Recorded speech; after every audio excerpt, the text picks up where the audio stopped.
Muito bom dia, boa tarde, boa noite para os nossos anti-alunos e anti-ouvintes. Estamos aqui com mais um podcast da Anti-Escola. Hoje um tema super especial. Vamos falar sobre uma área um pouco diferente do que a gente está acostumado, porque a gente no mundo SaaS, no mundo de produtos, com mais um empreendedor anti-aluno, um empreendedor exemplar. Mas antes de apresentá-lo, eu gostaria de apresentar aqui o meu co-apresentador. Estamos aqui, por sorte de vocês ouvintes, não é com Taioba e não é com Thiago, mas sim com Nilson Figueiredo, hoje meu co-apresentador desse podcast. Fala aí, Nilson. Fala, pessoal! Bom dia, boa tarde, boa noite. Eu acho que o podcast de hoje tem tudo para ser o melhor até agora. A gente vai entrar numa seara que até agora a gente não abordou tanto assim, né? A Anti-Escola aborda, mas a gente não trouxe até então um empreendedor para poder dar essa visão para a gente, né? Eu quero explorar hoje o mundo das startups, o mundo do SaaS, né? Do pessoal que investe em produto, e vai ter um case bem legal para a gente falar aqui hoje. Eu estou com o Rômulo Balga, do MaxBot. Rômulo! Opa, fala galera, fala Nilson, fala Richard. Bom dia, boa tarde, boa noite aí para todo mundo que está ouvindo. Muita felicidade de poder estar contribuindo aqui com o podcast, né? E um anti-aluno aficionado ali, que praticamente não falta nas aulas de segunda-feira, né? Então, eu sou o cara que gosto muito de estar sempre aprendendo e qualquer aprendizado é sempre muito válido. É que é verdade, hein? Eu estou aqui para realmente assinar embaixo no que o Rômulo falou. O Rômulo está em todos os encontros, cara. Tudo quanto é encontro que tem na escola, o Rômulo está lá batendo cartão, né? Esse extrai valor mesmo. Isso aí, e está certo. Sempre que é uma oportunidade de conhecimento, de troca, e você sempre está agregando muito, Rômulo. Então, a gente também está aqui te agradecendo aí pela participação. Hoje eu acho que a gente tem muita coisa legal para compartilhar, né? Você contar da tua história aí para a gente. Então, estou muito animado aí com o bate-papo de hoje. Mas antes da gente começar o bate-papo, a gente fala aqui na Anti-Escola muito sobre execução, não é? Como que a gente consegue executar, fazer gestão, tudo mais. E o Rômulo tem uma coisa curiosa, que ele levou a execução para outro nível. Ele botou duas espadas samurai atrás ali do computador, que se não executar, ele executa. Literalmente. Ele executa. Aqui a gente faz as coisas na marra, assim, né? Se não executar, a gente corta a cabeça fácil. Não, é que para vocês que estão ouvindo, vocês não estão vendo o set do Rômulo, mas realmente tem duas espadas, tem um monte de livro, né, para ele parecer, obviamente que ele é culto, que ele leu aquilo tudo, mas tem duas espadas samurais, né? Para aparecer, mas duas espadas samurais em cima ali dele, tem uma cabeça do C-3PO, então estamos juntos aí no Star Wars, né? Então realmente é um cara de startup, é um cara de produto SaaS mesmo. Aquele nerdão bem raiz, né? que gosta da origem japonesa, que gosta de ficção científica, então o nerd bem raiz mesmo. Legal, é bom que a gente já começa conhecendo aí um pouco o Rômulo, conhecendo um pouco o que ele gosta. Mas, Rômulo, muita gente aqui não conhece a sua empresa. Fala aí em 2 minutinhos o que você faz, só para a gente começar alinhando aí o entendimento de todo mundo que está nos ouvindo hoje. Legal. O MaxBot, ele é uma plataforma de atendimento ao cliente, né?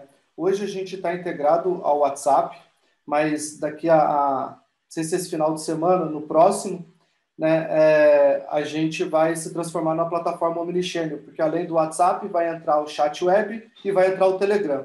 E daí, na sequência, vai entrando o Instagram, vai entrando o Messenger do Facebook e tudo mais, né?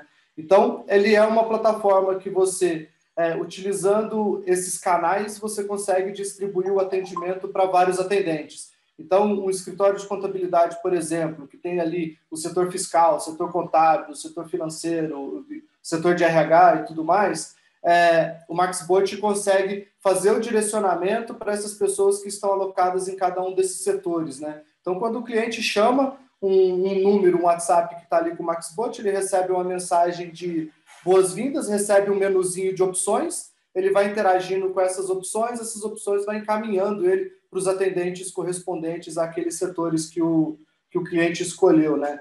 Então, a gente faz tudo isso de uma forma bem estruturada, com geração de número de protocolo, com organização da fila de atendimento.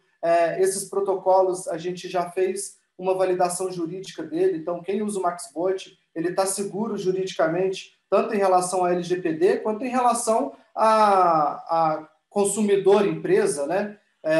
Então, se o consumidor, por acaso, entrar com processo, alguma coisa, a empresa consegue utilizar aqueles protocolos que foi gerado com aquele cliente para poder se defender de um eventual processo. Então, tudo isso a gente chama de metodologia MaxBot, né? Porque a gente criou uma plataforma de uma forma que deixasse as empresas cada vez mais seguras para atender os seus clientes, né? Então, a gente vem construindo essa ferramenta aí ao longo de quase 2 anos. Legal. Legal.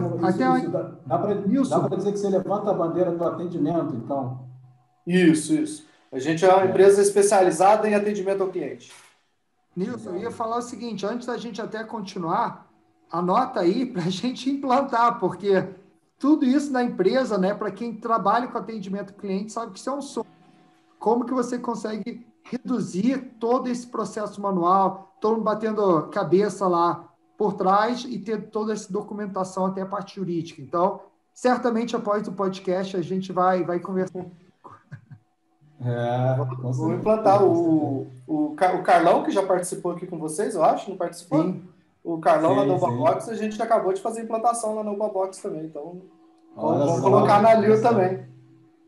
Hoje a gente tem uma equipe grande lá de atendimento, vai ajudar. Mas deixa eu perguntar como que você começou isso, assim, como que veio a ideia, e aí depois a gente começa a falar um pouquinho desse modelo SaaS e desafios de entrar numa empresa SaaS. A ideia originalmente não é minha, né? Hoje eu estou à frente dela por uma série de questões, mas o Rodrigo Máximo, que é um anti-aluno também, ele era meu sócio na época. Só para contar um pouquinho antes, aqui em Viçosa eu fazia parte do Parque Tecnológico, aqui, que é um parque tecnológico atrelado à Universidade Federal, né? Então, a minha empresa era uma empresa incubada, a gente participou de todos os programas de pré-incubação, incubação, empresa graduada e residente no Parque Tecnológico, né? Então, a nossa história da empresa em si, ela vem lá desde 2011, que foi quando a gente começou todo esse processo, né? Só que até então a gente era uma empresa de base tecnológica, mas era como se fosse uma software house, né? Então, a gente fazia uma série de projetos, sempre com aquele desejo de ter um produto nosso, porque quem está ouvindo a gente aí e porventura seja um dono ou trabalha numa software house, sabe que é uma luta diária, assim, você conseguir novos projetos, conseguir colocar dinheiro para dentro da empresa, né? Quando você tem um produto, as coisas ficam um pouco mais fáceis. Não que seja muito fácil, não, mas fica um pouco mais fácil. Então, a gente vinha buscando esse modelo, e daí, em 2016, quando entrou um sócio novo na empresa, daí era um sócio que tinha uma grande experiência em desenvolvimento de SaaS, então a gente começou a modelar a nossa estrutura para SaaS, né, que é software como serviço. Quem está ouvindo aí, a gente às vezes não conhece o termo, mas vem de software como serviço. É como se a gente alugasse um software, né? Então, os nossos clientes pagam uma mensalidade para a gente para poder utilizar esse software. Então, ele trouxe quando o sócio veio, trouxe essa expertise toda, e daí, em 2018, eu estava participando de algumas bancas de programas de ideação, essas coisas, bem pegada de startup mesmo. O pessoal do infoproduto talvez não esteja tanto acostumado com esses termos, mas tem lá os programas de ideação. Eu estava numa banca e o Rodrigo apresentou esse projeto. A gente já era amigo aqui, né, porque nós somos da mesma cidade e tal.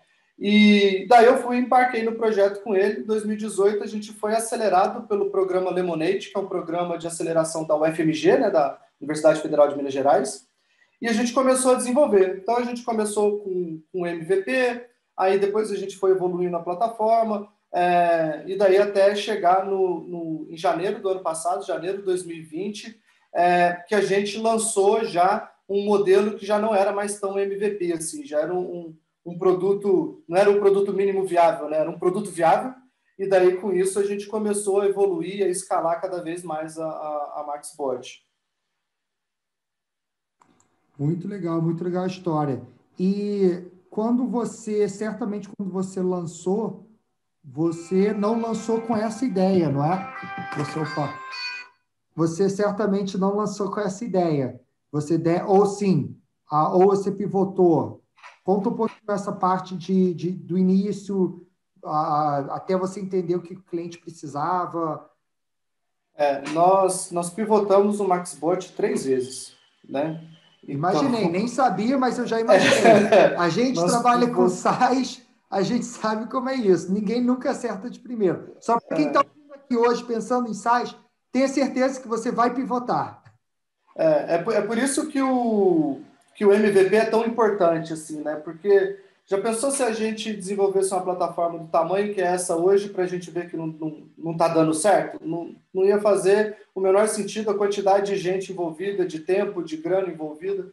Então, a gente fez alguns MVPs. Então, a gente foi buscar algumas dores ali no mercado para poder atender eles, sempre focado no atendimento ao cliente. Então, nós entramos primeiro numa pegada que estava crescendo muito o dropshipping e tal, e a galera precisava fazer recuperação de carrinho abandonado. Aí desenvolvemos uma primeira versão do MaxBot, assim, focada nesse público e tal. Só que o público de dropshipping é um público difícil de lidar, assim, né? Porque é uma galera que quer as coisas de graça ou quer as coisas muito barato, esse tipo de coisa. E daí... O cara compra na China. O que você espera? Pois é. Vai comprar caro? Vai pagar caro? Exatamente.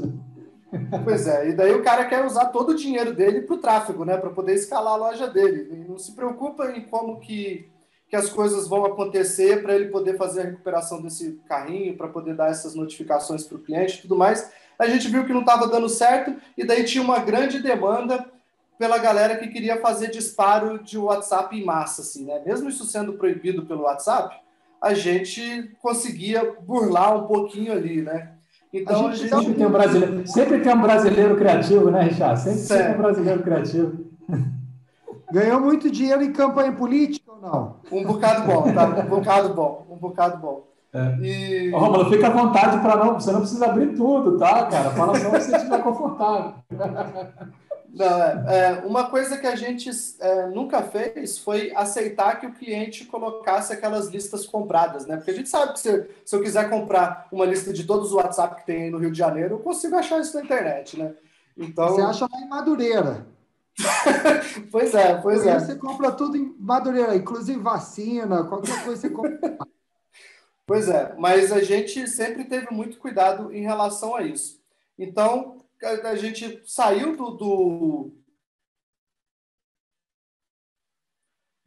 dessa questão do dropshipping ali, da notificação, da recuperação de carrinho, e foi para o lado de usar o WhatsApp como uma ferramenta de marketing, né? Então, a gente teve muito cliente supermercado, por exemplo, porque a galera se cadastrava na lista deles, eles divulgavam as promoções e tudo mais. Teve político, teve farmácias, a gente teve uma porção de cliente. Só que daí, o algoritmo do WhatsApp começou a intensificar a vigilância em relação a esses disparos em massa. E daí, os nossos clientes estavam tendo muita perda de número, né? Muito banimento de número. Por um lado, isso atrapalhou a gente, por outro lado, foi bom porque deixou a gente melhor capacitado quando esse tipo de coisa acontece. Esse tipo de coisa pode acontecer eventualmente até com o nosso WhatsApp pessoal. Se você pegar uma mensagem, der Ctrl+C, Ctrl+V para uma lista de amigos que você tem, o WhatsApp achar que aquilo está sendo feito num espaço muito pequeno de tempo, você corre risco de ser bloqueado também, né? Então, a gente acabou ganhando uma certa expertise nisso. E daí a gente, conversando sempre com o mercado, né, a startup tem muito essa pegada, né, que a gente não constrói nada em 4 paredes, né, a gente constrói dentro de um universo muito maior, sempre em contato com o cliente. A gente viu essa abertura para atendimento, porque o próprio pessoal que fazia disparo, eles falavam assim, eu fiz o disparo, meu cliente responde, eu não consigo mais responder ele. Aí os clientes dando esse feedback para a gente, peraí, então... vamos fazer uma plataforma onde, quando o cliente responder, ele cai ali numa fila e a gente faz o atendimento dele. E daí que a gente foi tirando o foco do marketing ali, do disparo em massa, para poder virar um foco de atendimento ao cliente. Então, hoje, o nosso posicionamento é 100% em atendimento ao cliente, embora dentro da plataforma ele também consiga fazer alguns disparos de massa, mas daí a gente colocou alguns gatilhos ainda maiores para poder evitar qualquer risco de bloqueio. Então, hoje, em mais de 300 clientes que a gente tem bloqueio zero de WhatsApp, né? Nossos clientes não são bloqueados e a gente tem cliente que atende 5 mil clientes por semana, por exemplo. Né? Então, é um volume muito grande de trafegar mensagem,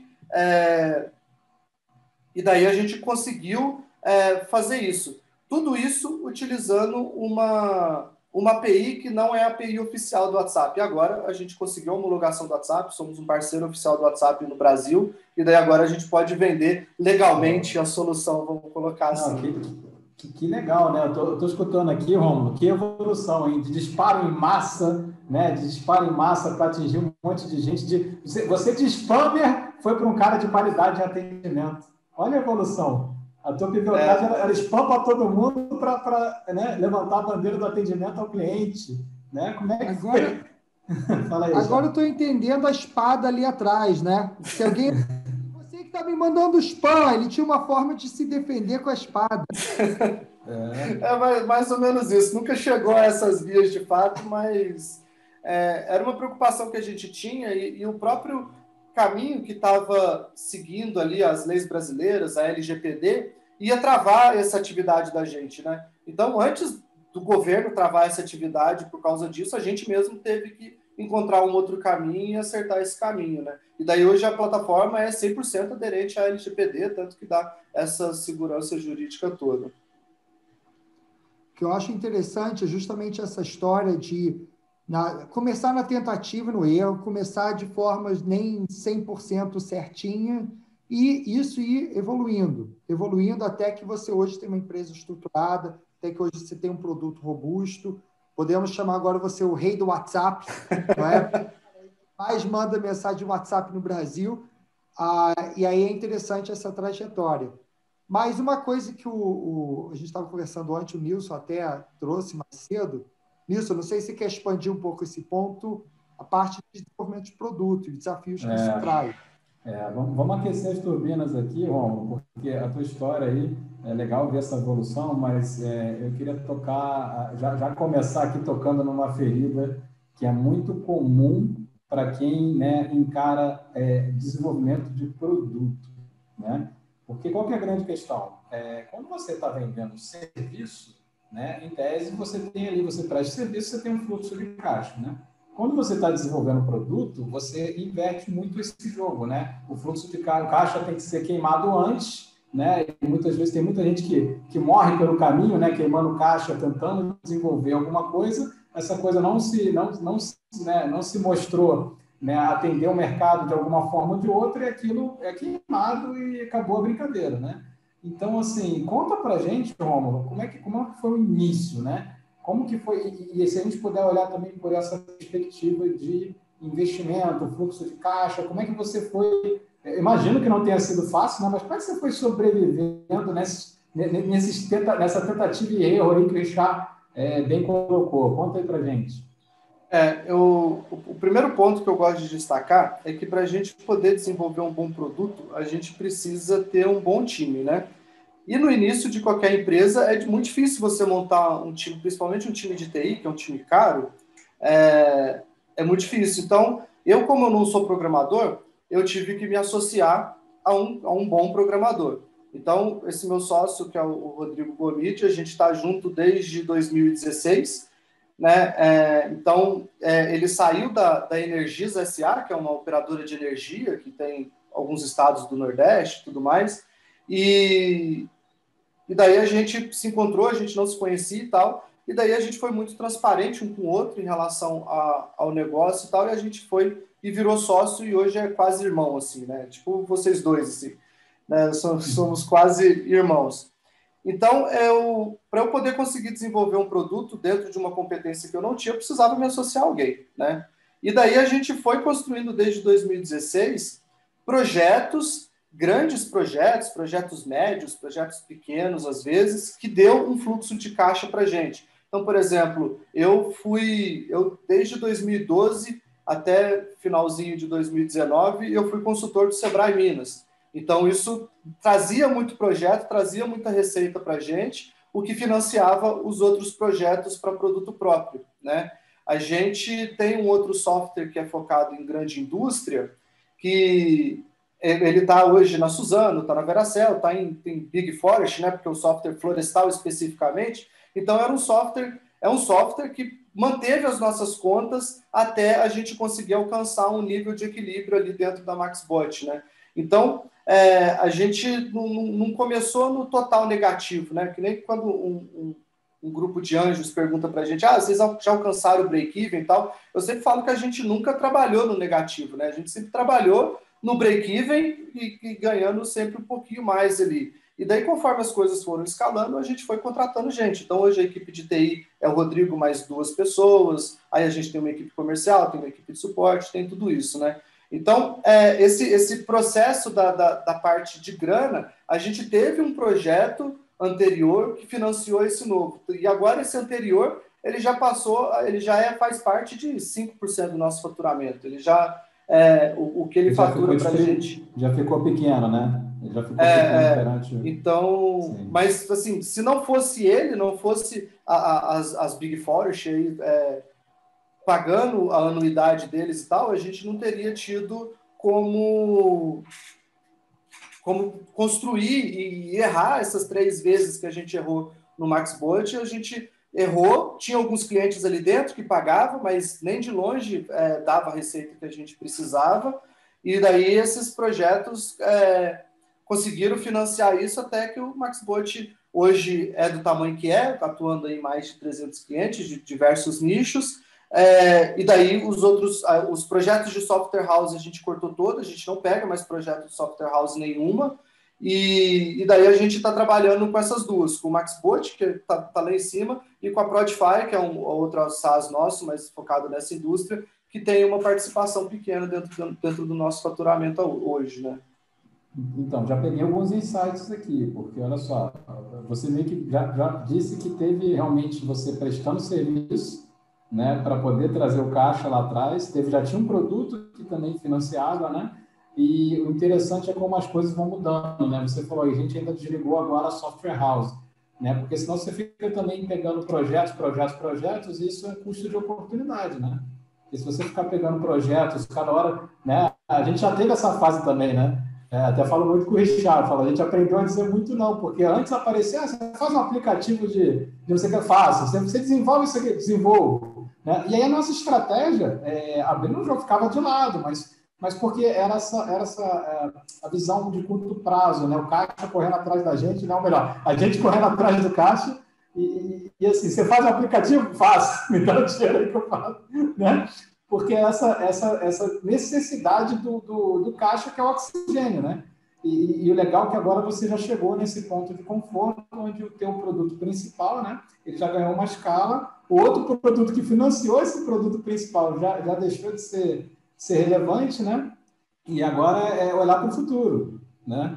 Muito bom, muito bom. E essa vida de ficar correndo atrás de projeto que a Software House tem, ela é uma vida desgastante, cara. Lógico que tem gente que gosta disso, mas é desgastante, assim, de você... o cara fala assim, eu quero um aplicativo. Porque o cara abre a Apple Store ou a Play Store e tal, vê aquele milhões de aplicativos e acha que é coisa simples de fazer só porque tem milhões ali, né?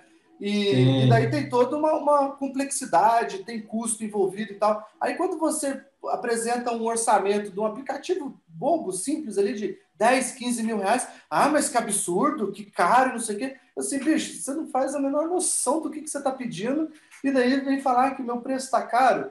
Então era uma luta muito cruel, assim, sabe? A gente sempre Fica tranquilo que eu e o Richard, a gente viveu muito isso. Inclusive, a gente coleciona agora já alguns cabelos brancos, né? Já teve alguma perda aqui. Eu não consigo nem colecionar mais cabelo, né, velho? Então...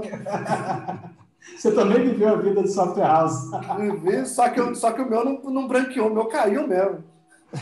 Só que sabe o que eu acho interessante nessa história? Que muita gente que entra no modelo SaaS começa a parar por falta de dinheiro.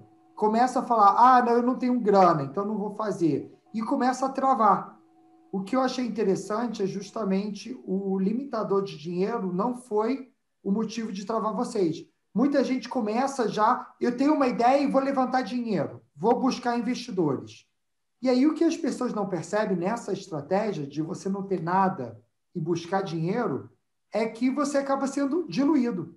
Você acaba sendo muito diluído, em vez de você, como vocês fizeram, que achei muito legal essa história, presta outro serviço, faz alguma coisa girar dinheiro e traz dinheiro para o seu negócio principal, constrói o negócio principal, faz esse negócio principal passar do break-even, né, ser rentável, e aí você entra numa etapa de procurar dinheiro com outro tipo de conversa, porque você começa a atrair investidor, não anjo, mas investidor de fato olhando para a série A, série B, enfim, investidor que... E ele vai estar disposto a pagar mais caro. Então você vai receber mais dinheiro e ser menos diluído. Agora, muita gente fala, eu tenho uma ideia de um produto maravilhoso, preciso de 10 milhões de dólares, tal, e não consegue o dinheiro, não consegue nada e trava, e depois vai lá dirigir Uber, porque não tem outra forma de sobreviver. Então, isso eu achei bem legal na história de vocês. Você não deixou isso ser um limite para vocês. Vocês, de fato, correram atrás e fizeram o dinheiro girar antes de ter a startup. Essa questão de investimento sempre foi uma questão que a gente bateu muito, assim, sabe? De tentar entender qual que é a hora de um investidor entrar, assim, entendeu? Porque se fosse, por exemplo, no início do ano passado, quando a gente lançou o MaxBot, quando a gente lançou, veio do MVP 3 ou 5 clientes, eu nem me lembro mais, que estava testando o MVP e daí depois virou cliente de verdade, assim, né? Virou um cliente pagante. Então, se eu chamasse um investidor naquela época, o cara ia me dar, sei lá, 50, 100 mil reais e ia querer 40% do meu negócio, né? E então a gente precisava arriscar, né? Vamos correr atrás. Eu com conhecimento de marketing e vendas que eu tenho, meu sócio com conhecimento de TI, desenvolvendo a tecnologia, a gente tem aí 2 caminhos para seguir, né? Então, vamos seguir desenvolvendo o produto e seguir vendendo ali, vai vendendo aos pouquinhos e tudo mais e tal. No início, a venda era 100% orgânica, era uma venda mais outbound, da gente entrando em contato com potenciais clientes e tal. Hoje a gente tem uma venda mais inbound, né? A galera que chama a gente. E daí hoje a gente se sente preparado para receber um investimento. Só que o investimento hoje vai ser em troca de 5, 10, 15% do negócio, né? E vai ser um volume de dinheiro muito maior do que seria há 1 ano e meio, 2 anos atrás, né? Então, às vezes as pessoas pensam que ela só vai conseguir construir o negócio dela se ela tiver investimento externo. E, na verdade, não, cara. O primeiro investimento tem que ser seu. Se você tem um trabalho das 8 às 18 que te dá uma fonte de renda, então você vai ter que trabalhar das 18 à meia-noite para você poder construir o seu negócio. Não existe caminho fácil, né? O investidor, hoje, ele não vai... Aqui no Brasil, principalmente, que é muito diferente dos Estados Unidos, por exemplo, que está com o mercado muito mais evoluído nesse sentido... ele não vai investir na sua ideia porque a sua ideia é boa. O mundo está cheio de ideias. Quantas ideias você, Richard, tem por dia para colocar na Lio? Nossa, nem me fala. Eu costumo dizer que qualquer idiota pode ter uma boa ideia, não é? Pois é. O mundo é cheio de boas ideias. Então, o que vai contar para o investidor, no final das contas, é se você tem condições de executar ou não. E hoje a gente consegue comprovar para esse grupo, né? A gente está com uma rodada de investimento aberta, a gente consegue comprovar para um grupo de investidores que a gente tem as competências necessárias para poder fazer isso. Então, hoje, o nosso financeiro, que sempre foi muito precário, porque não é uma área que eu gosto, não é uma área que eu dava muita atenção, assim, né? A minha ideia era sempre, eu preciso vender mais do que eu gasto, né? Então, o meu financeiro era assim. O meu financeiro era assim, eu preciso vender mais do que eu gasto. Se a balança estiver positiva, tá tudo certo, a empresa tá caminhando. E daí a gente trouxe um COO, né, um chefe de operações, que daí esse cara, assim, é um especialista na área financeira, e daí ele arrumou a casa financeira nossa, até mesmo para a gente poder apresentar para esse grupo de investidores, né? Então, o cara quer olhar uma planilha que seja bem montada, que tenha os números concretos, que você olha e não tem aquelas discrepâncias absurdas e não sei o que a gente vê em várias apresentações de PowerPoint quando a gente vai fazer banca de startup por aí, né? Então, o investidor está interessado nisso. Ele está interessado, principalmente esse primeiro investimento, está interessado nas pessoas. Tipo, por que o Rômulo é um bom CEO? Por que o Rodrigo é um bom CTO? Por que o Matheus é um bom CEO? Como é que esses três se complementam para poder fazer a empresa ir para frente? Né? Isso que o investidor, principalmente assim, o investimento anjo, até o seed ainda é assim, né? Que é aquele investimento semente, ele está procurando isso. Ele está procurando boas pessoas, além de bons produtos. Né? Perfeito.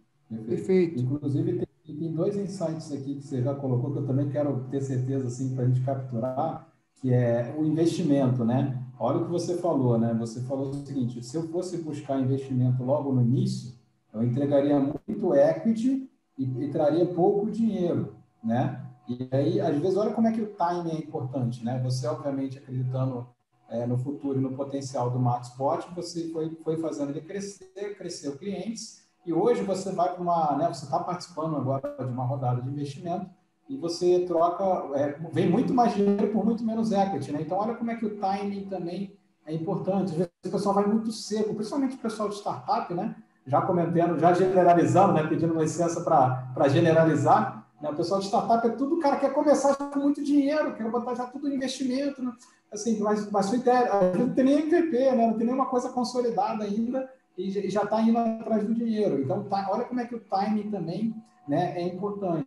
E outra coisa que você falou também, Romulo, que eu acho que é bastante relevante, é você ter essa organização financeira agora, para que seus números contem um filme, né, onde o investidor veja valor. A gente falou disso em um outro podcast aqui, né? É algo que a gente tem na Lio muito bem estabelecido há anos. Então, quando você olha DRE, relatórios, por a gente ser muito diligente, né? Não tanto eu e o Richard, mas tem pessoas lá extremamente competentes que fazem isso, né? Certamente não somos nós, a gente não tem... Não somos nós, né?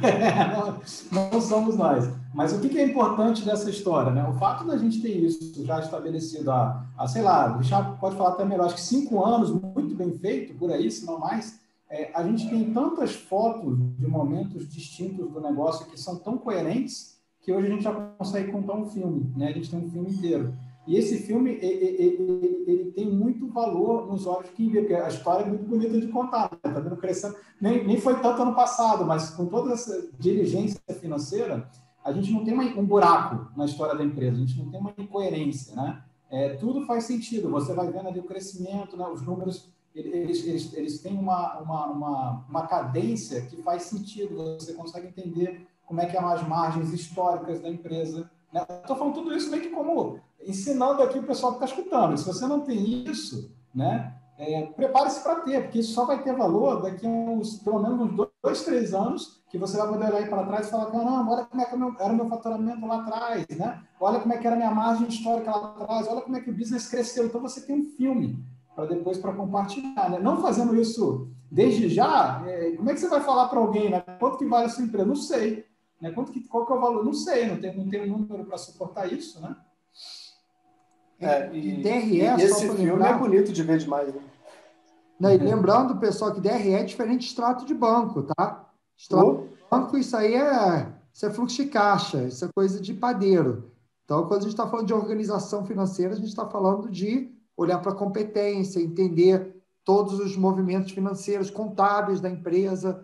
Não é deixar a contabilidade para lá, não. É trazer isso para o plano estratégico da empresa. Ter uma reunião mensal, pelo menos, com a diretoria para ver DRA, analisar todos os indicadores. Isso faz parte de uma gestão organizada. E a gente só conseguiu colocar essa rotina de ter a reunião de prestação de contas e tudo mais depois que entrou mais uma pessoa que ficou dedicada a fazer isso, sabe? Antes disso, não tinha muita coisa. Era meu sócio me ligando, falando, eu preciso escalar o servidor, tem dinheiro aí? Aí eu assim, tenho, vamos escalar o servidor, porque ele faz parte do nosso business, né? Se não tiver um servidor bom, a ferramenta fica lenta. Então, você entrava na conta, né? Abria o aplicativo do Itaú, esse mês dá para escalar. Ou, não, escala menos, tá? Mas era tipo isso. E daí, hoje em dia, a gente já tem um histórico sabendo, assim, mês que vem eu vou precisar contratar um novo TI. A gente tem esse recurso. Aí o financeiro vai lá, vê, faz todas as contas e tudo mais. Não, pode contratar. E daí a gente vai e negocia e contrata, né? Mas antes, como a gente tinha um corpo muito de estagiário, assim, então era fácil, né? O estagiário aqui em Viçosa ele ganha bem inferior ao que deve ganhar no Rio de Janeiro. No Rio de Janeiro deve ganhar mais que o salário mínimo já, né? Aqui em Ganha. Viçosa... Estagiário da Lio começa 1.200, 1.500, por aí. Pois é, não pode... Corta essa parte depois para os meus estagiários não ouvir isso, senão eles vão querer tudo sair daqui.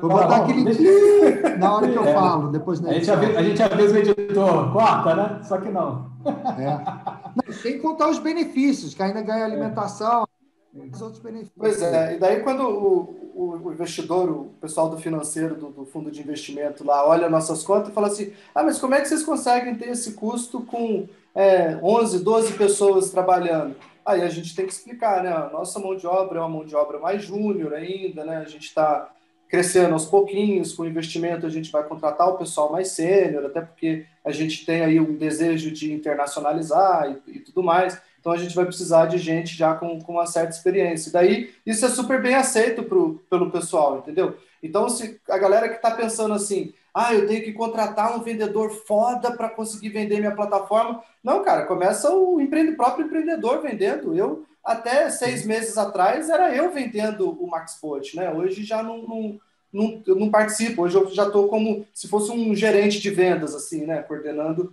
a equipe de vendas e tal. Mas... Do contrário, cara, se achar que eu preciso disso para fazer aquilo, eu preciso disso para fazer aquilo outro, bicho, aí não vai conseguir. No início você tem que ser um bombril mesmo, lá, 1001 utilidades. Você tem que fazer de tudo, velho. Não tem jeito. Com certeza, com certeza. Engraçado que você só voltando ali, você falou que vai no financeiro, e aí o financeiro aprova, não dá para contratar. A gente tem esse recurso, dá para contratar. Assim, eu gostei muito do teu financeiro, porque o nosso financeiro, até onde eu conheço, ele te faz 10 perguntas, mas você precisa mesmo? Tem certeza? É isso mesmo que você quer? Mas o negócio está precisando. O financeiro bom é assim, tá bom. Então vai em 3 cartórios diferentes, me traz esse papel aqui autenticado, né? 5 vias autenticadas aqui para a gente poder contratar esse recurso. Pelo menos é assim que a gente vive, né? O cara é a mão fechada pra caramba para bancar o dinheiro. E tem que ser, né? Tem que ser, porque é isso que dá o controle aí para a gente. Mas, Romulo, deixa eu aproveitar que você já contou uma outra história aqui que é legal. Então, a tua empresa, pelo que a gente está entendendo, está no momento agora de reavaliar a estrutura de equipe, né? Porque até onde você falou, você está começando ali começou com muito estagiário, muito júnior, né? Eu e o Richard, a gente já passou por essa fase, é uma fase bem difícil, a gente era muito envolvido, né? Para tudo que acontecia na empresa, e a gente chegou no momento, a gente já passou desse momento, né? Mas uma grande mudança para a gente foi começar a ter que criar líderes, né? Começar a buscar tanto capacitando internamente, quanto contratando de fora pessoas mais experientes para dar esse suporte para a gente começar um outro movimento de crescimento com a empresa, né? Então, pelo que você está falando, assim, queria que você contasse um pouquinho desse momento e como é que você está avaliando, qual seria esse horizonte, né, de estrutura de equipe que você está buscando, né? Eu acho que, adicionando a isso, você podia falar um pouco do seu desafio como empreendedor para montar essa equipe. Porque certamente você não começou assumindo como gestor de pessoas. Então, esse desafio a gente sentiu ao estruturar essa equipe. A gente, quando a gente começou o MaxBot ali para dropshipping e tal, era eu, meu sócio e um estagiário, né? Éramos 3 pessoas. E daí eu vinha treinando esse estagiário já há algum tempo, porque eu via que ele tinha uma noção para comercial muito grande, né? E daí eu vim treinando ele, foi bom porque ele atendeu o cliente, deu suporte, fez venda, então ele trabalhou em todas as áreas da empresa praticamente, assim, né? Então ele é um cara que a gente conseguiu preparar bem ele, né? O bom da gente ter uma equipe júnior é que a gente consegue moldar aquele cara para dentro daquilo que a gente precisa, né? Então, eu acredito que quando vocês tinham uma equipe júnior, vocês tinham um esforço gigante de treinamento, que é o que a gente tem hoje, né? Treinando, capacitando, orientando e fazendo os controles todos e tudo mais.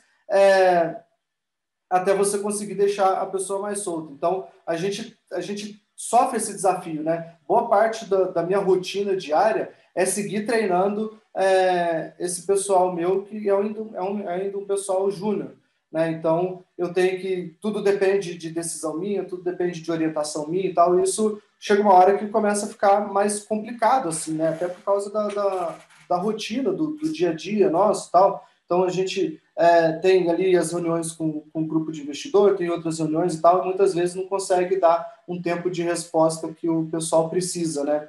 E daí, para conseguir construir essa equipe, eu tinha um critério apenas. Era, primeiro, por indicação de quem já estava aqui dentro, já conhecia a nossa estrutura, e outra que essas pessoas tinham que ter passado por empresa júnior dentro da universidade. Então, já eram pessoas que já tinham uma pegada mais empreendedora, vamos dizer assim, né? A universidade aqui é um dos maiores núcleos de empresas juniores do Brasil, né? Talvez seja até do mundo.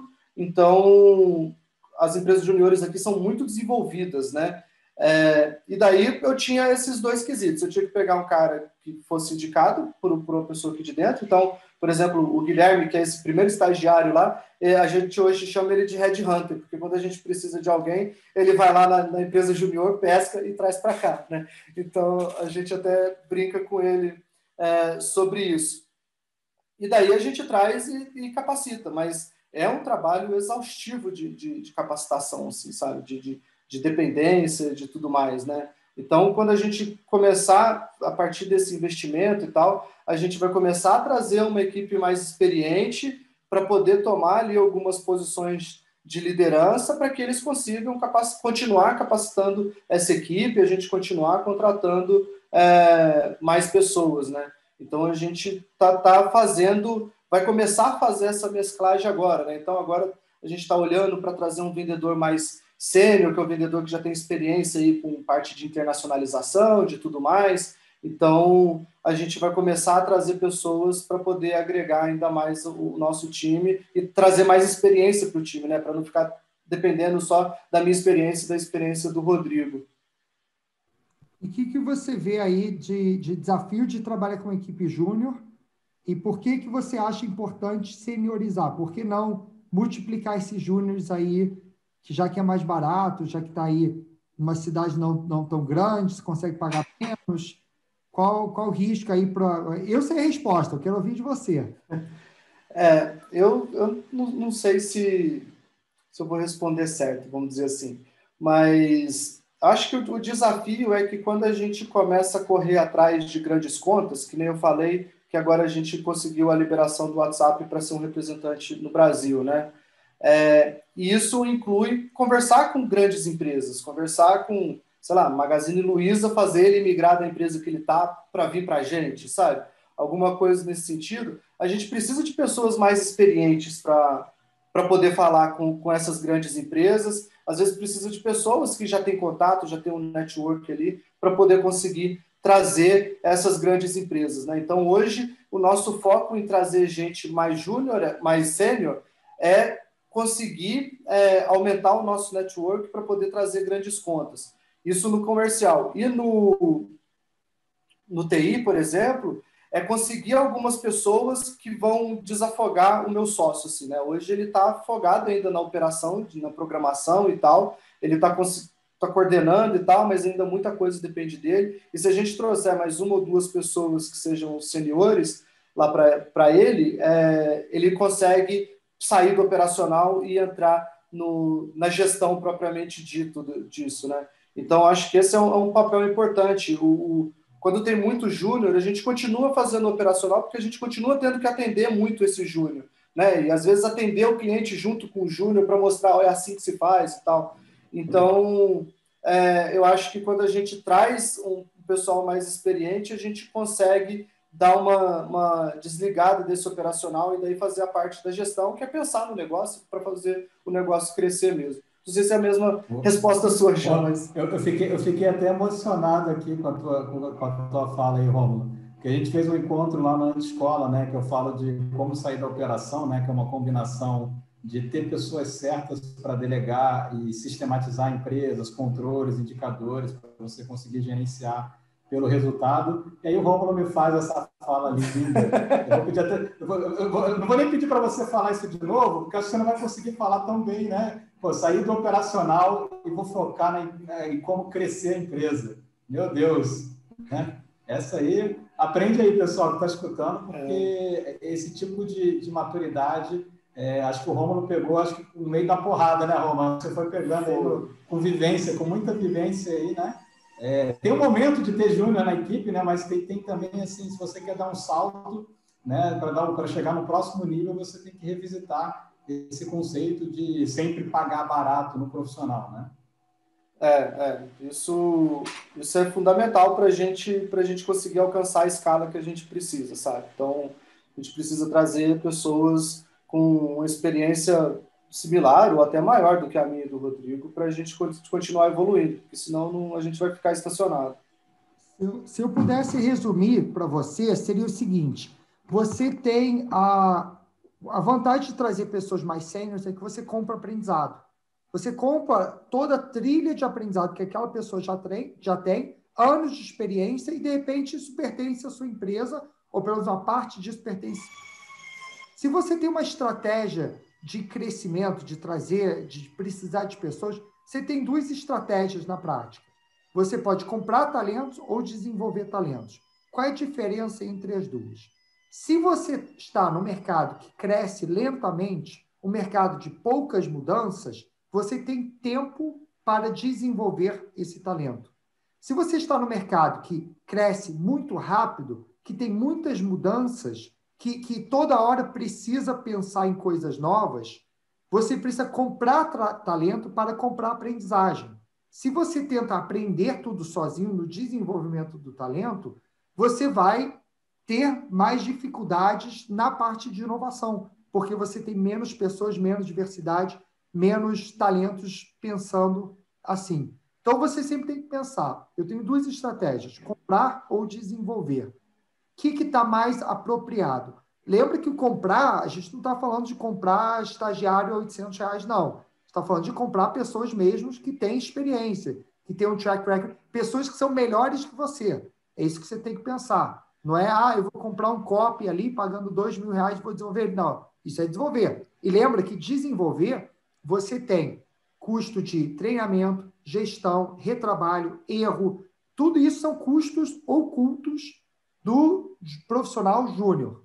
Às vezes, o fluxo de caixa não permite você comprar um talento muito bom. Ok. Sabe-se que você tem que dedicar o seu tempo para desenvolver. Pegar, colocar na cadeira e largar é a forma de dar errado.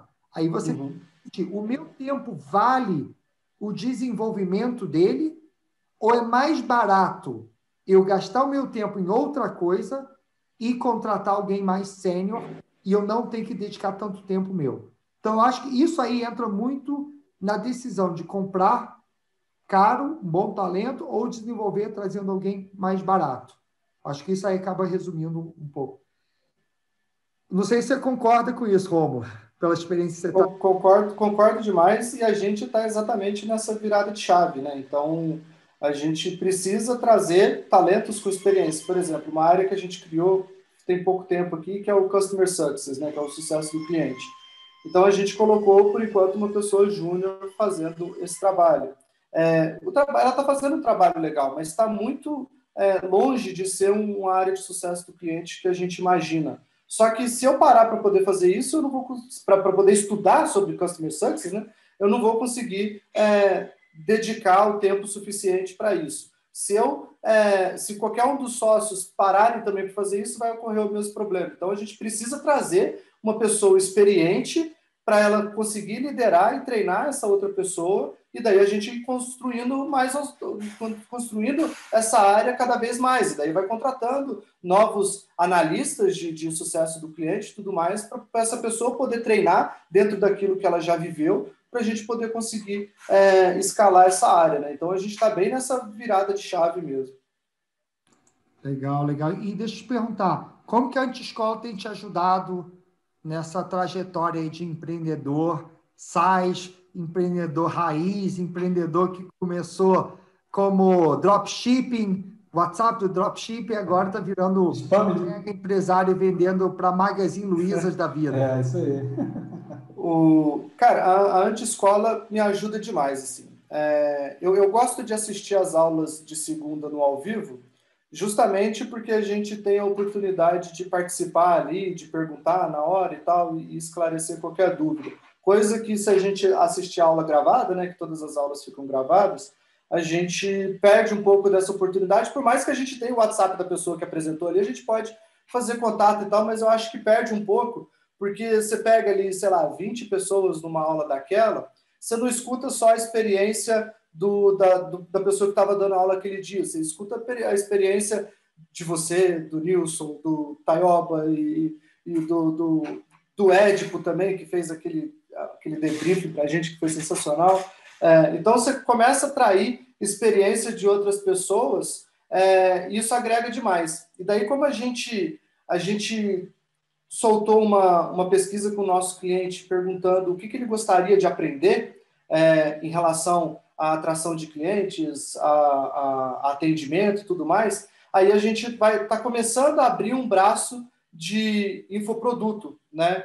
Então, a gente está lá com o pessoal da Ticto, montando lá a nossa Netflix, vamos dizer assim, né? Onde a gente vai colocar ali uma série de cursos que ajudam os nossos clientes no dia a dia deles, seja para treinar funcionário, seja para tudo, né? Igual vocês fazem aí na Lio, a gente vai fazendo uma escala desse tamanhozinho, assim, né?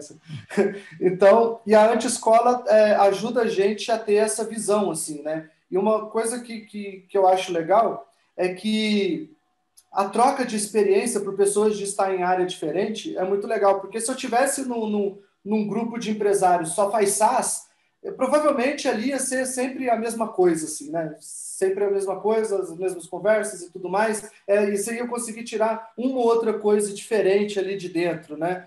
Mas daí quando você começa a pegar um grupo que é tão diverso, igual o da Anti-Escola, você consegue extrair coisas maravilhosas de cada um deles.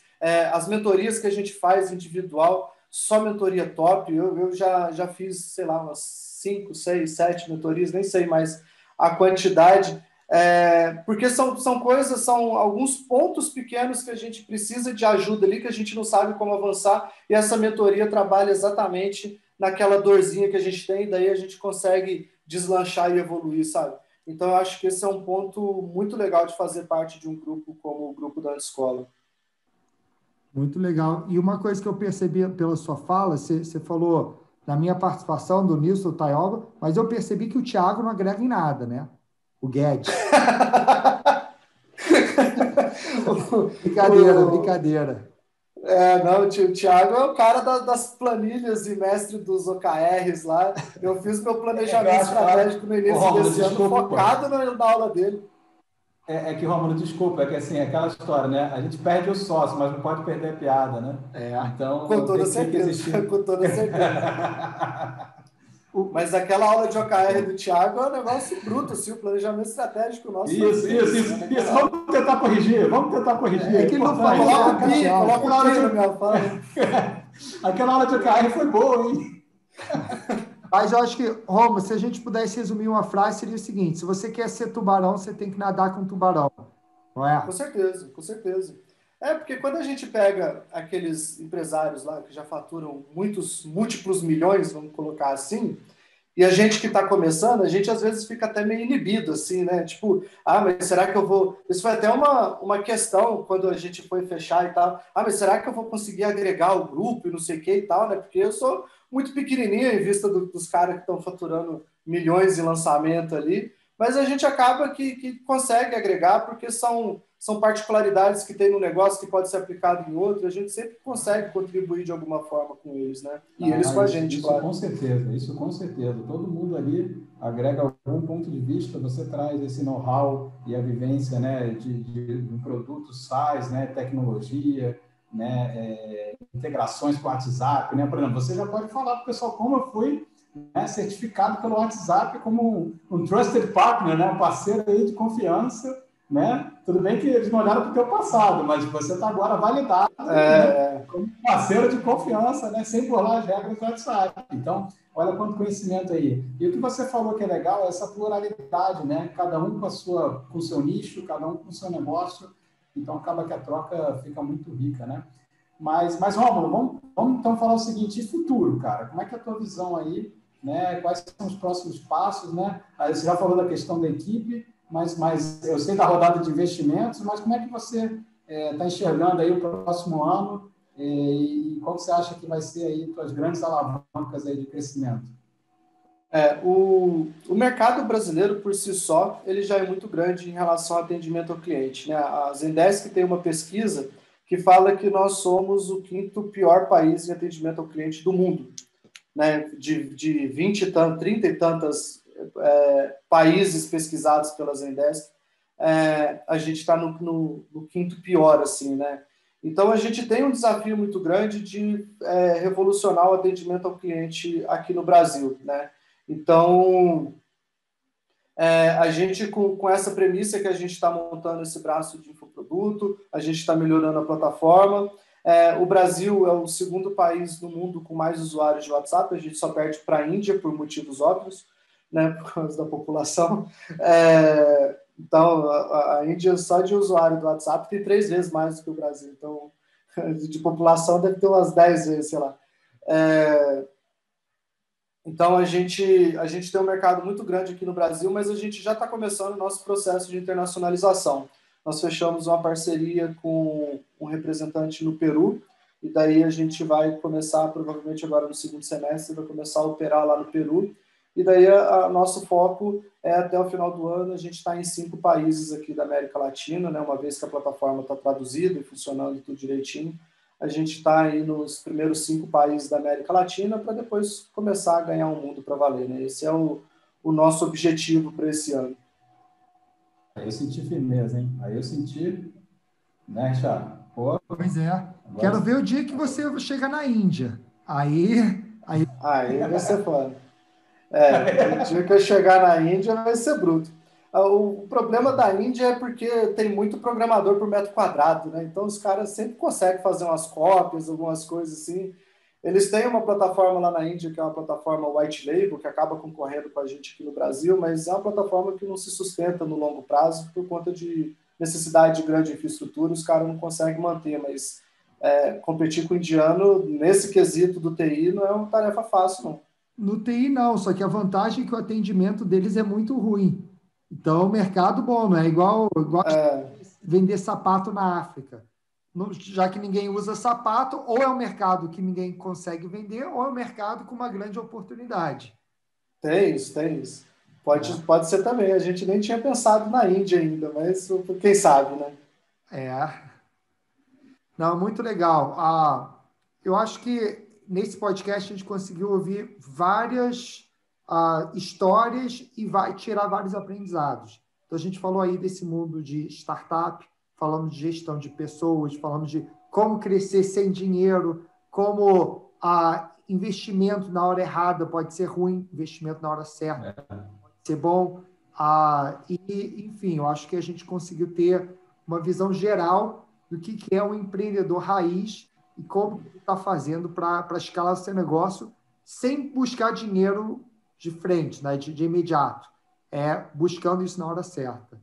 Uma coisa que a gente fala aqui os investidores eles têm que correr para poder conseguir aquele equity que a gente está disposto a abrir, porque senão depois, daqui a 3 meses, o cheque já tem que ser maior, já não adianta mais aquele cheque lá. Então, quem tem que correr atrás hoje são os investidores, não é mais a gente que tem que correr atrás do dinheiro deles, sabe? Porque se não vier investimento, o que vai acontecer é que a nossa evolução em termos de equipe e tudo mais vai ser um pouquinho mais lenta, mas a gente vai conseguir chegar lá. Então, o dinheiro acelera muito o processo, né? Então, a janela de oportunidade para quem quer investir está aberta. Cabe ele entrar em contato com a gente aí para a gente poder negociar. Perfeito. Então, tá, eu acho que é isso, né, Nilson? O que você acha? Conseguimos cumprir a missão do dia? Não, muito. Com certeza cumprimos bastante insight aqui.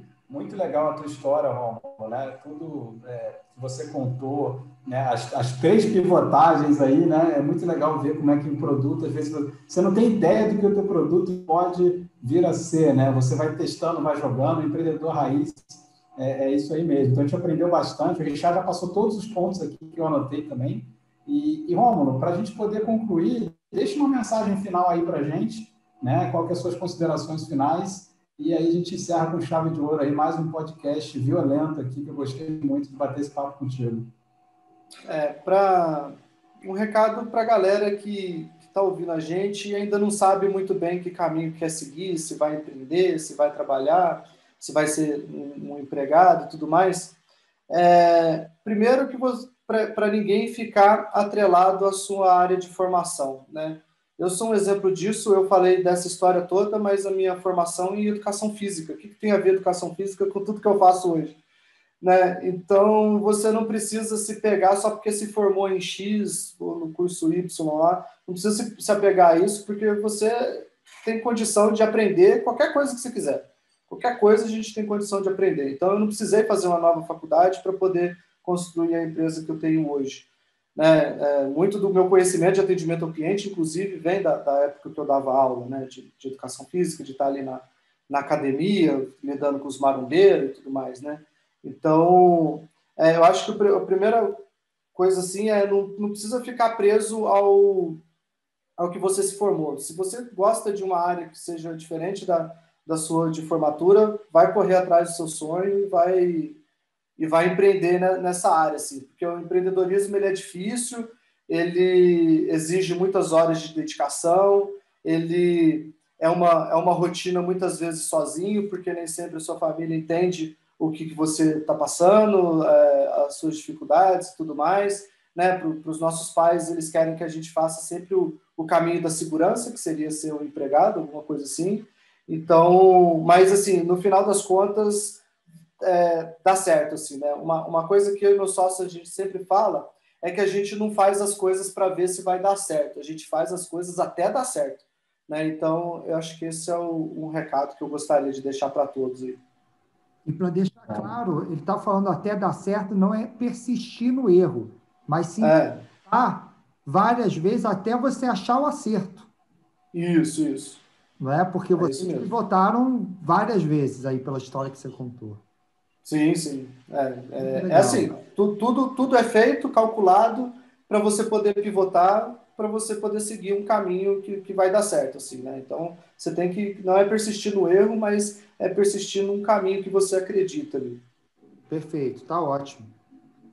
Eu acho que é isso, né, Nilson? Acho que todas as lições aprendidas são muitas. Quem não anotou, volta no começo do podcast, pega um papel e caneta e vai anotando, porque tem muitas lições valiosas aqui. E, como sempre, a gente traz pessoas do campo de batalhas, pessoas que estão fazendo, de fato, para que você possa aprender junto com elas. Show. Obrigado aí, galera, pelo convite. Podem contar comigo aí sempre que precisar, qualquer outro tipo de assunto que esteja dentro do meu campo de conhecimento. Estou aberto aí para a gente trocar ideia. Não. Muito bom, Romulo. Quero te agradecer pela participação, né? Te desejar aí boa sorte nessa rodada de investimento. E se não tiver ainda investimento, certamente teu equity vai aumentar e o investimento depois vai ser ainda melhor, né? Então a gente está aqui torcendo por você. E parabéns pela espada samurai aí também. Quero ser teu amigo, tá? Como já sou, mas continuo sendo teu amigo. Então, vamos fechar aqui. Obrigadão, Romulo.